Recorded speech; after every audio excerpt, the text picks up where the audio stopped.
고린도전서 2장에 있는 이 전체적인 말씀을 가지고 성령님과 교회의 분쟁이라는 제목으로 하나님의 말씀을 증거하도록 하겠습니다. 성령님과 교회의 분쟁. 오늘은 고린도전서 강의 두 번째 시간이죠. 이제 우리가 수요일부터 이제 고린도전서 강의가 시작되었는데 지난번 시간에 우리가 고린도전서 강의를 시작하기 전에 제가 잠깐 고린도가 어떤 도시인지를 여러분들에게 한번 설명드린 것 같아요. 오늘은 고린도전서 2장에 있는 말씀 전체를 한번 살펴보도록 하겠습니다. 지난 시간에는 1장 전체를 살펴봤죠. 여러분, 제가 지난번에 설교할 때 고린도라고 하는 도시는 어떤 도시라고 했습니까? 여러 가지를 막 얘기했습니다. 사람도 많고 도시도 크고 음란하고 우상도 많고 교만한 사람들도 많고 여러 가지 제가 말씀을 드렸죠, 그죠? 샬롯 인구가 84만인데 그 당시 고린도 인구가 몇만 명이라 했습니까? 50에서 한 60만 명 정도. 어떤 신학자는 70만 명까지 얘기하는 사람이 있어요. 그러니까 쉽게 설명하면 그 옛날 2000년 전에 이 샬롯과 같은 동네가 있었다고 생각하시면 됩니다. 그러니까 얼마나 컸겠습니까? 요즘도 이래 큰데 샬롯도 제법 큰 도시인데 샬롯만한 도시가 2000년 전에 있었다.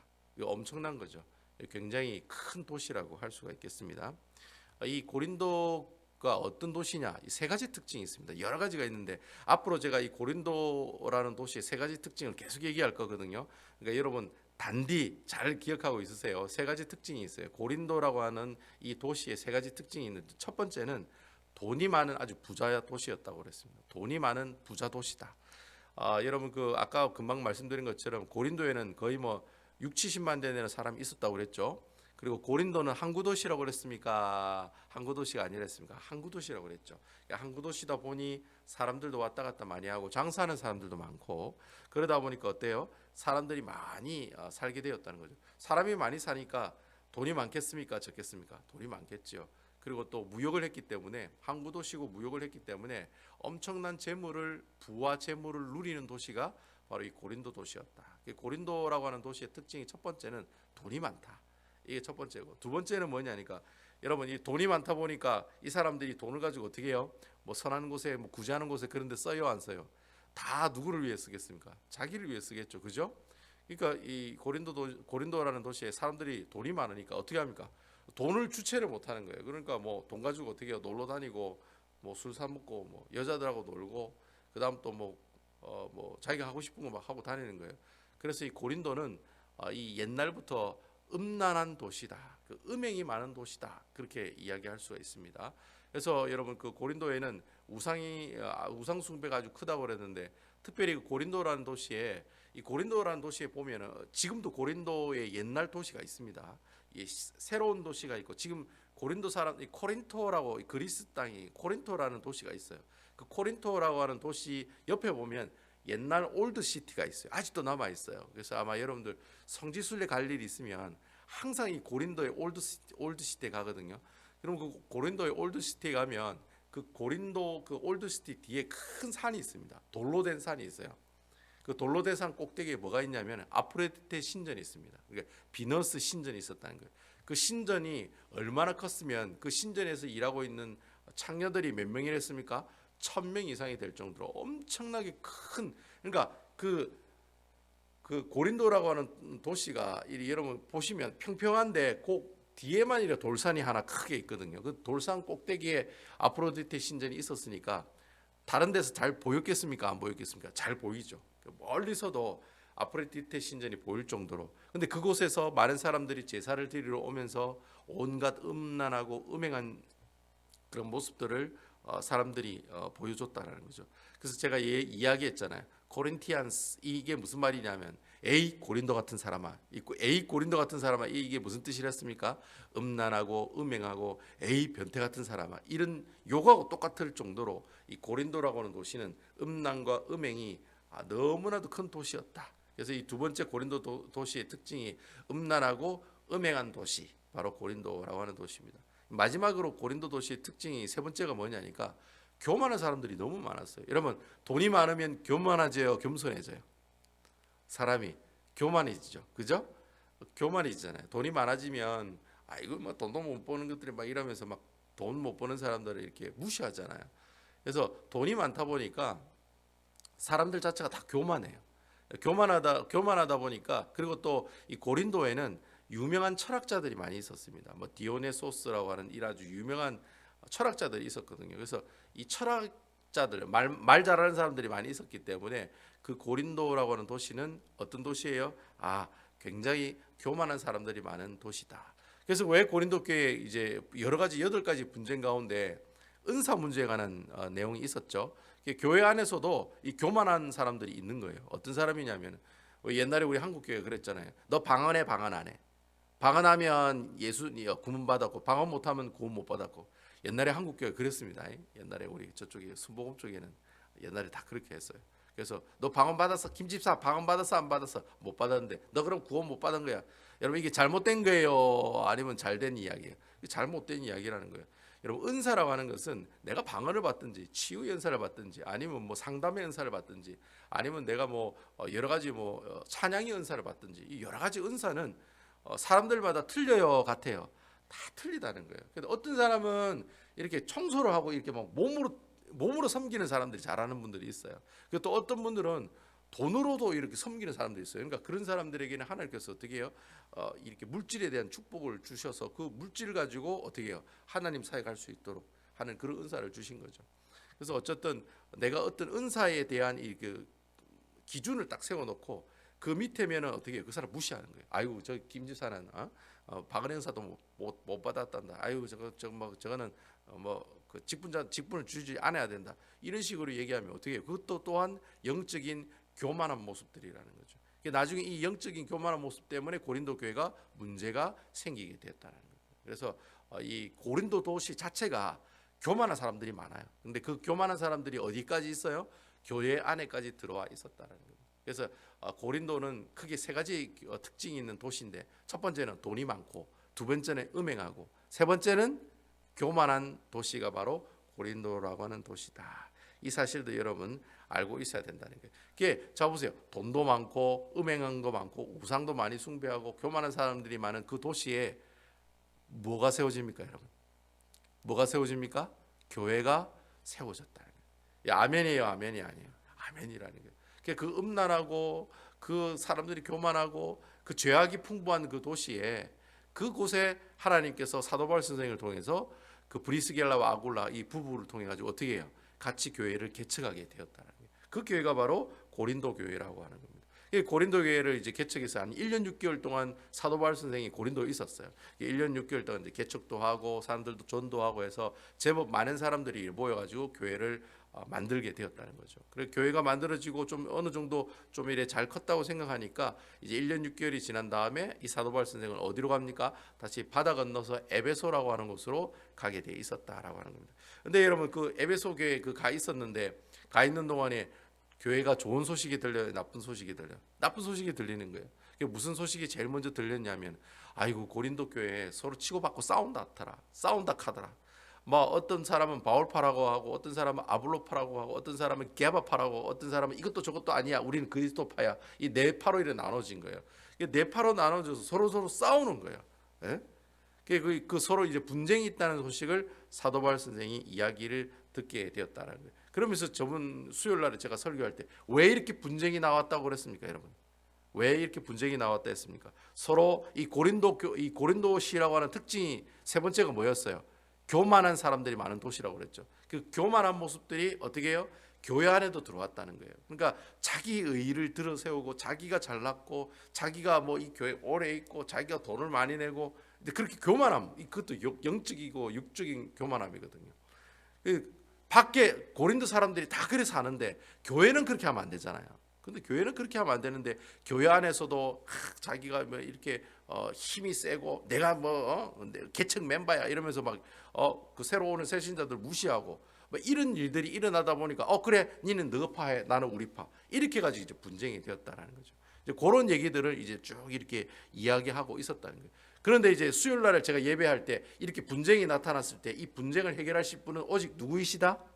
오직 한 분인 누구이시다? 예수 그리스도. 그래서 십자가의 도 외에는 이 문제를 해결 방법이 없다. 그렇게 막 강조를 하잖아요. 야야 너희들이 그렇게 자랑하고 교만한 마음을 가지게 된 이유가 뭐냐? 예수 그리스도의 구원의 은혜, 십자가의 도, 이 십자가의 구속의 은혜를 잊어버렸기 때문에 너희들이 그렇게 한다는 거예요. 그러니까 너희들이 그 교만한 마음을 없애고 겸손한 마음을 가지려면 어떻게 해야 된다는 거예요? 예수 그리스도의 구원의 은혜를 어떻게 하라? 기억해내라. 그래야지만 이 교회의 분쟁의 모습들이 해결이 된다는 거예요. 우리 세상 사람들은 어떻게 해요? 분쟁이 생기면 어떻게 합니까? 다 법정에 가잖아요. 예? 세상 법정에 가서 막 싸우잖아요. 근데 교회 안에서 이렇게 나눠지고 분열되고 분쟁이 되면 세상 법정에 가는 게 아니에요. 어떻게 해야 돼요? 가급적이면 뭐 어쩔 수 없이 세상 법정에 가는 경우도 있어요. 어쩔 수 없이. 그런데 가급적이면 어떻게 해요? 예수 그리스도 이름 안에서, 주 안에서 그 문제를 어떻게 해요? 해결해야 된다는 거죠. 그래서 이 문제를 해결할 수 있는 방법은 서로 나눠져 있는 그 사람들 마음에 뭐가 기억나야 됩니까? 예수 그리스도가 기억나야 된다는 거예요. 예수님이 십자가 죽으심으로 우리를 같이 하나 되게 하셨어요? 분리되게 하셨어요? 하나 되게 하셨다는 거예요. 예수님이 십자가는 하나 되게 하기 위해서 죽으셨는데 십자가를 생각 안 하니까 다 나눠지는 거예요. 십자가, 여도 십자가 없고 여도 주님이었고 저도 주님이 없으니까 니 잘났다 내 잘났다 그렇게 막 치고받고 싸우는 거예요. 그러니까 서로가 뭘 기억하라? 예수 그리스도의 십자가의 도를 기억하면 그 분쟁을 어떻게 할 수 있다? 해결할 수 있다. 그 얘기가 제가 수요일 날에 설교한 내용이라는 겁니다. 아시겠죠? 뭐 수요일 날에 무슨 내용을 들었나 뭐 긴가민가 하시는 분들은 제가 말씀을 드린 거예요. 그래서 오직 예수 그리스도의 십자가의 도와 예수 그리스도를 통해서만이 교회 문제를 해결해 나갈 수 있다라는 겁니다. 그 얘기를 이제 쭉 했어요. 근데 오늘 고린도전서 2장에는 무슨 내용이 나오냐면은 그러면 교회의 분쟁을 해결할 수 있는 또 다른 방법 하나를 우리에게 이야기해 주고 있다는 거예요. 그럼 첫 번째는 교회 분쟁을 해결할 수 있는 게 예수 그리스도의 보혈의 은혜, 구속의 은혜라고 예수님이 우리 문제를 해결할 수 있다고 얘기했다면 오늘은 누가 이 분쟁을 해결할 수 있는가? 자, 그 내용에 대해서 오늘 한번 살펴보자는 겁니다. 자, 우리 다 같이 고린도전서 2장 4절에 있는 말씀 한번 다 같이 한번 읽어보도록 할게요. 고린도전서 2장 4절입니다. 다 같이 읽겠습니다. 시작. 내 말과 내 전도함이 설득력 있는 지혜의 말로 하지 아니하고 다만 성령의 나타나심과 능력으로 하여. 사도 바울 선생이 일자에 보면은 십자가의 도를 전하는 일은 자신이 하는 일이라고 그랬습니까? 아니면 전적으로 누가 하시는 일이라고 얘기했습니까? 누가 십자가의 도를 전거한다고 했어요? 누가? 제가 금방 얘기했잖아요. 누가? 아니죠. 1장에서 성령이 하는 이야기가 나지. 아까 금방 얘기했잖아요. 누가?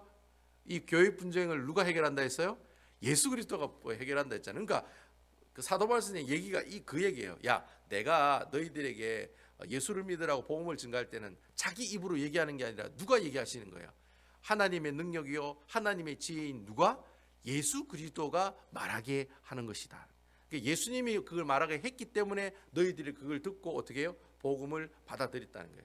여러분 그 전설에 의하면 물론 성경에도 그런 표현을 쓰지만 여러분 사도 바울 선생은 말을 잘 못하는 사람이었대요. 자기도 직접 그래요. 나는 말은 어눌하지만 어떻게 해요? 글 쓰는 거는 기가 막히게 잘 쓴다는 거예요. 사도 바울 선생이 말을 잘 못하는데 근데 그 고린도 안에서 아볼로라고 하는 사람 있죠. 아볼로파. 근데 아볼로는 말을 너무 잘해요. 그러니까 아볼로는 말을 잘하고 사도 바울 선생은 말을 잘 못해. 목사님인데도 설교를 잘 못한다는 거예요. 말을 잘 못하고 그 대신 글은 진짜 잘 쓴다는 거예요. 사도 바울 선생이. 그래서 사도 바울 선생이 항상 뭐라고 얘기하냐면 야 자기가 말도 못하는 게 사실이지만 내가 말을 할 때 예수 그리스도의 복음을 증거할 때 내 뜻과 내 말과 내 혀로 증거하는 것이 아니라 누가 증거하시는 거다? 내 심령 가운데 있는 누가? 예수 그리스도께서 증거하시는 것이다. 그 얘기를 지금 이야기를 하고 있다는 거예요. 내가 너희들을 전도한 게 아니라 누가 전도했다는 거예요? 예수님이 전도했다는 거예요.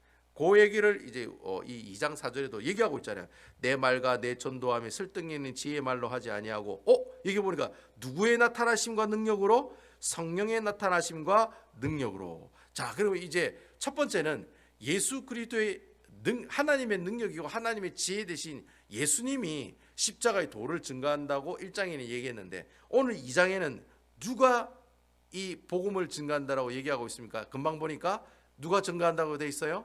성령님이 이 복음을 증거한다라고 우리에게 이야기하고 있다라는 겁니다.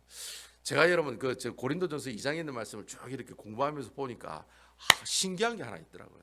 그게 뭐냐니까 이 사도 바울 선생은 성령님이 내 마음속에 계신다는 사실에 대해서 엄청나게 강조하는 내용이 너무 많다는 거예요. 제가 왜 그럴까 생각했어요.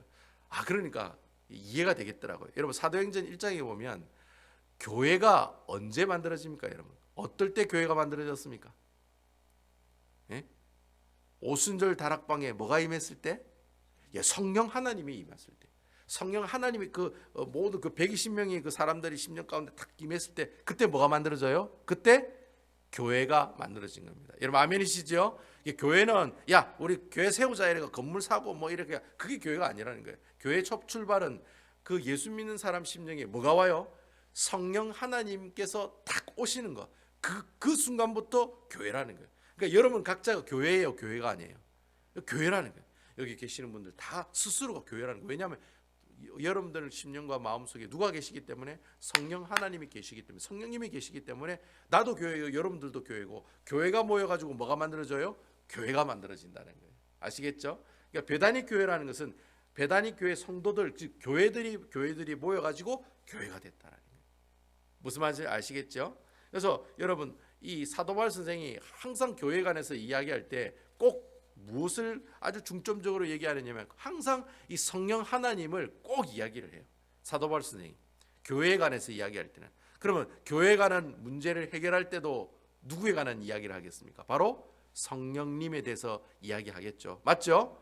그래서 여러분 그 2장에 보면 계속 성령님에 대해서 이야기하는 내용이 많이 나와요. 여러분 우리 2장 10절에 있는 말씀 한번 보겠습니다. 2장 10절. 2장 10절에도 보면 성령에 관한 이야기가 나옵니다. 2장 10절 읽어보겠습니다. 시작. 오직 하나님의 성령으로 이것을 우리에게 보이셨으니 성령은 모든 것 하나님의 깊은 것까지 통달하시느니라. 아멘. 자, 성령이 우리에게 보이셔서 성령이 어떻게 해요? 하나님의 그 깊은 그 뜻까지 깨닫게 하시는 것. 즉 여러분 우리가 예배를 드리다가 하나님 말씀에 은혜 받았다. 그 누가 하시는 일이에요? 성령님이 하시는 일이라는 거예요. 그러니까 성령님이 여러분들 마음속을 확 휘어파가지고 그때 어떻게 내가 말씀에 은혜 받았다. 그때가 어떤 때예요? 성령님께서 하나님 말씀을 어떻게 해요? 깨닫게 해주셨다라고 지금 표현하고 있다는 거죠. 자 12절에도 보면 성령에 관한 이야기 나옵니다. 우리 12절 있는 말씀 우리 다 같이 한번 읽어보겠습니다. 시작. 우리가 세상의 영을 받지 아니하고 오직 하나님으로부터 온 영을 받았으니 이는 우리로 하여금 하나님께서 우리로 은혜로 주신 것을 알게 하려 하심이라. 자 여기 보세요. 우리가 영을 가지고 있는데 그 영이 무슨 영이에요? 하나님의 영이다. 성령님이 내 마음속에 있기 때문에 우리가 하나님께서 주신 그 은혜를 알 수 있다 했어요? 모른다고 했어요? 알 수 있다는 거예요. 그러니까 여러분들이 설교를 듣고 나 은혜 받았다. 야 진짜 하나님 이래 살라고 하시는구나. 그때 누가 그렇게 하시느냐? 성령님께서 그래 하셨다. 여러분 심령의 마음속에 내재하신다는 말은, 내주한다는 말은 여러분들 마음속에 계신다는 뜻이에요. 내주하시는 그 성령님께서 여러분들의 마음을 감동시키셔가지고 내가 하나님의 말씀에 은혜 받았다 이렇게 이야기를 한다는 거예요. 그러니까 그 역할을 누가 하시는 거예요? 성령님께서 그 역할을 하신다는 거예요. 결국 여러분 오늘 사도 바울 선생이 얘기하고 싶은 내용이 그거예요. 야 교회가 문제가 생겼을 때, 분열이 일어날 때, 서로 치고받고 싸울 때 가장 먼저 뭘 생각하라? 예수 그리스도를 생각하고, 두 번째는 뭘 생각해요? 성령 하나님을 생각하라는 거. 여러분 아멘이시죠? 그러면 이 교회의 문제를 어떻게 한다? 해결해 나갈 수가 있다는 거예요. 성령 하나님은 우리를 돕는 분이시거든요. 그래서 여러분 보혜사 성령이라고 그러잖아요. 여러분 아멘이시죠? 보혜사 성령이 우리를 보호해 주시고 은혜로 이끌어 주신다고 그래서 지켜주시고 이끌어 주신다고 해서 보혜사 성령이라고 얘기한다는 거예요. 그래서 그분이 누구세요? 성령 하나님이시다라고 하는 겁니다. 여러분 제가 여기 계셨지 제 설교를 계속 들었겠습니다만 제가 구약 성경을 항상 얘기할 때 뭘 항상 기억하라고 얘기합니까? 두 자인데 두 자. 언약, 언약이죠.